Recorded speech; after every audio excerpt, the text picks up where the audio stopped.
안녕하세요. 오늘은 중고나라 사기꾼 신고 및 돈 돌려받는 방법 3부, 채권 압류 및 추심 명령 결정, 추심 요청, 추심 신고에 대해서 알아보도록 하겠습니다.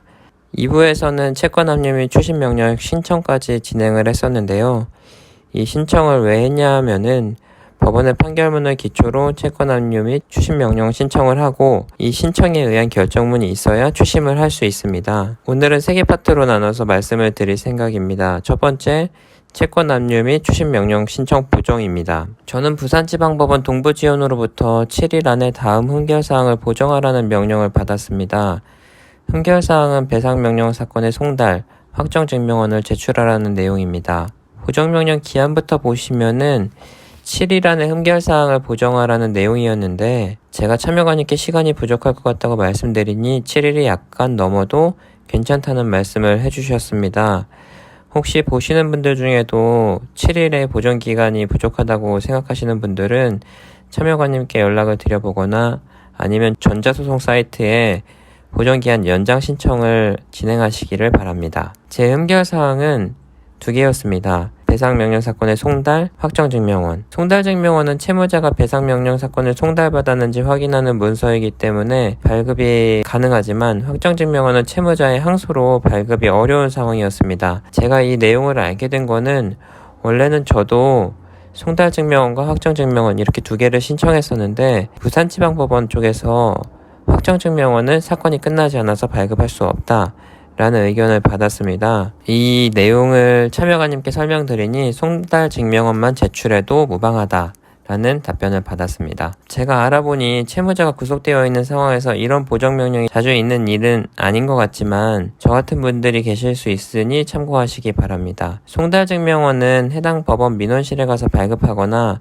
우편으로 요청하는 2가지 방법이 있습니다. 저 같은 경우엔 서울에 거주하고 있어서 우편으로 발급을 요청드렸는데요. 발급 요청드릴 때 주의하셔야 되는 내용은 송달증명 인지액이 500원 있습니다. 이 인지액 500원은 우체국에 방문하셔서 수입인지 500원짜리를 하나 구매하셔서 우편 보내실 때 첨부하시면 됩니다.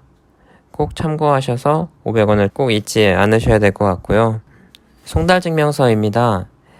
앞서 말씀드린 것처럼 채무자가 항소 중이라 항소심이 진행되는 부산지방법원에 송달증명서 발급을 요청드렸고 전자문서를 통해 송달증명서를 받았습니다. 이 송달증명서를 첨부해서 보정서를 제출하게 되면은 며칠 후 채권 압류 및 추심명령 결정문을 받게 되는데 우선은 보정서를 어디서 제출하냐면은 다시 전자소송 사이트에 들어오셔야 됩니다. 전자소송 사이트 서류 제출, 민사집행 서류, 채권 압류, 보정서를 보시면은 이 보정서를 누르고 제출하시면 되는데 사건을 입력해야 돼서 일단 저는 여기까지 보여드리겠습니다. 보정서 제출하는 거는 어려운 서류 작성이 아니기 때문에 거기 적혀 있는 대로 따라가면서 작성하시면은 쉽게 작성하실 수 있을 것 같습니다. 2번째는 채권 압류 및 추심명령 결정문인데 이게 제가 받은 채권 압류 및 추심명령 결정문입니다. 주문에 보시면은 제가 작성했던 신청 취지 내용이 그대로 주문에 들어가 있는 거를 보실 수 있습니다. 주문에 나와 있는 채권 금액에 대해서는 뒤에서 다시 한번 보도록 하겠습니다. 청구 금액도 별지에서 다시 한번 보도록 하겠습니다. 이유는 위 청구 금액을 변제받기 위한 이 사건 신청은 이유가 있으므로 주문과 같이 결정한다 라는 내용입니다. 2번째 페이지인데요. 여기서 주의 1과 주의 2를 자세히 보셔야 되는데 주의 1 내용은 채권자가 추심 후 추심 신고를 안 하고 있다가 다른 채권자가 나오면 그 금액을 공탁 후 채권자들끼리 분배해야 되는 상황이 올 수도 있다는 얘기입니다. 2번째는 추심 신고서에는 꼭 이런 중요한 내용들을 적어서 추심 신고를 하셔야 합니다 라는 내용입니다. 저 같은 경우에는 바로 추심하자마자 추심 신고를 진행했었습니다. 3번째 페이지 보시면은 청구 채권이 표시되어 있고요. 이것도 제가 신청한 내용 그대로 들어가 있습니다. 4번째 페이지에 보시면은 별지 목록도 제가 신청한 내용이 그대로 들어가 있는데 아까 채권에 대해서는 뒤에 나온다는 게 이 마지막 페이지에 있는 내용입니다.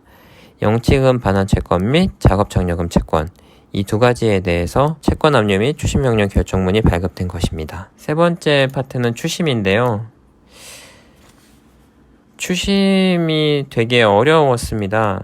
제 피해 금액이 소액임에도 불구하고 저는 한 번에 추심을 마무리할 수가 없었습니다. 아직도 추심은 진행 중이고 총 2회 입금받았습니다. 이 추심 요청서는 제가 부산구치소에 제출한 내용인데요. 채권 압류 및 추심 명령 결정문을 받게 되면은 추심 요청서도 구치소에 제출해야 됩니다. 그래서 작성해서 제출했던 내용이고, 부침을 보시면은 채권 압류 및 추심 명령 사본 일부, 그리고 제 신분증, 그리고 입금받을 제 통장 사본 일부, 이렇게 3개의 부침 서류를 첨부해서 요청서를 제출하시면 됩니다. 추심 요청서를 보내고 부산구치소 영치금 담당자분이랑 전화할 일이 있었습니다. 그래서 제가 영치금 담당자님께 어떻게 하면 빠른 추심이 가능하겠는지 한번 여쭤보니 한 달에 한 번 추심이 가능한 금액이 있는지 구치소에 유선으로 문의하면은 좀 더 빠른 추심이 가능하다라는 안내를 받았습니다. 아마 저 같은 피해자분들이 많으실 텐데 꼭 피해 금액을 다 회복하시기를 바랍니다. 추심을 요청하면은 실제로 돈이 들어오는데요. 돈이 언제 들어오는지는 통장에 돈이 들어왔다는 입금 문자를 보고 돈이 들어온 거를 확인할 수 있었습니다. 돈이 들어오자마자 작성해야 되는 거는 추심 신고서입니다. 앞서 말씀드렸던 것처럼 추심 신고서에는 중요한 내용들이 들어간다고 말씀드렸는데요. 그게 추심 일자, 추심 금액, 그리고 추심 신고 일자입니다. 그래서 제가 어느 일자에 얼마를 추심했다 라고 신고하는 내용인데, 이것도 전자소송에서 진행을 하셔야 되는데 똑같은 페이지입니다. 추심 신고서를 누르시면은 사건 확인하고 추심 신고서를 작성할 수 있습니다. 추심 신고서는 제가 작성했던 이 내용을 참고해서 작성하시면 됩니다. 이것도 별로 어려운 내용이 아니라서 따로 화면으로 보여드리지는 않겠습니다. 오늘 3부에서 말씀드리려고 했던 3가지는 다 마무리가 되었고요. 마지막으로 채무불이행자 명부 등재 신청이라는 절차를 진행할 수 있는데, 이 내용이 무엇이냐면은 판결받은 날로부터 6개월 내 피의자가 돈을 갚지 않는다면 채무불이행자 명부에 이름이 등록 가능하다고 합니다. 제가 추심 기간이 길어져서 채무불이행자 명부 등재 신청이 가능하면은 이것도 신청하고 방법을 공유하도록 하겠습니다. 들어주셔서 감사합니다.